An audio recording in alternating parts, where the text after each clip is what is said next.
So last video I showed you guys that my Roblox game makes $12,535 a month, and a bunch of people asked me, okay cool, but what did it actually cost you to get there? So that's this video. Every single dollar that I spent on Guess the Job or Die, broken down category by category, and then at the end I'll show you the actual return on that spend because it's honestly kind of insane. Real quick, if you didn't see the last video, this is Guess the Job or Die, the game where you sit down, pick a secret job, your opponent guesses it letter by letter, right guess wins cash, wrong guess and you die. It peaked at 3000 CCU and it made $12,535 in its first month, and if you want the full breakdown of how that number happened, go watch that video, the link's gonna be in the description, and this one is just about the spend side. Okay, so the first cost is the AI tools. So I used Claude to help build a lot of the systems in this game, and honestly I was running into usage limits constantly on the regular pro plan,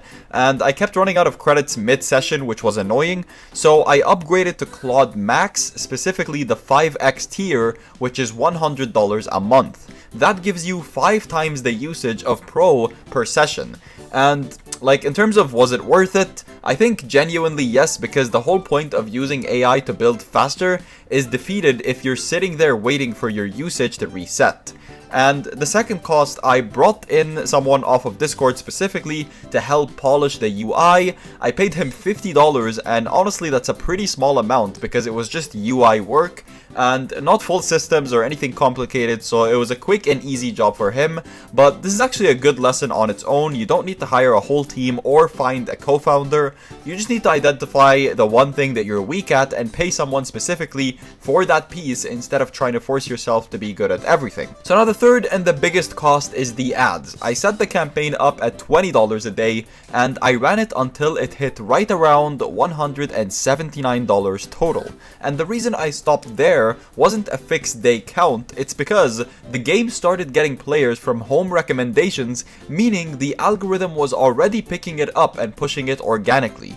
Once that happens, you don't need to keep paying for ads, you can just let the algorithm carry the momentum instead. So $179 total was all it actually took to get this thing moving. So let's go ahead and add it all up. $100 for Claude Max, $50 for the UI guy, $179 in ads, and that's $329 total spend to build and launch this game. Now, this is the part that actually matters. $329 was spent, but $12,535 was made in just the first month alone. That is not a small return by any means. That's roughly 38 times what I put in, and that's just month 1. The game is still running, still making money, and I already got that Claude Max subscription, and I don't need to pay the UI guy again for this project. So, realistically, every month after this one, the actual cost basically drops to almost nothing, while the revenue keeps coming in and sometimes even climbing higher. And I think this is the number that people don't talk about enough on this platform. Everyone focuses on the revenue side because it's the exciting part, but the actual barrier to entry here is genuinely tiny. You're not looking at thousands of dollars to test an idea. $329 is still a bit on the higher side for most people, but it got an entire game built and launched and profitable. That's less than what a lot of people spend on stuff that just sits in their closet. If you want to see exactly how I build these games with AI, how I run the ads, how I set up the monetization, all of that, that's what Road Developer Academy is for. The link's gonna be in the description. Subscribe if you want to see the next one, and I'll see you in the next video.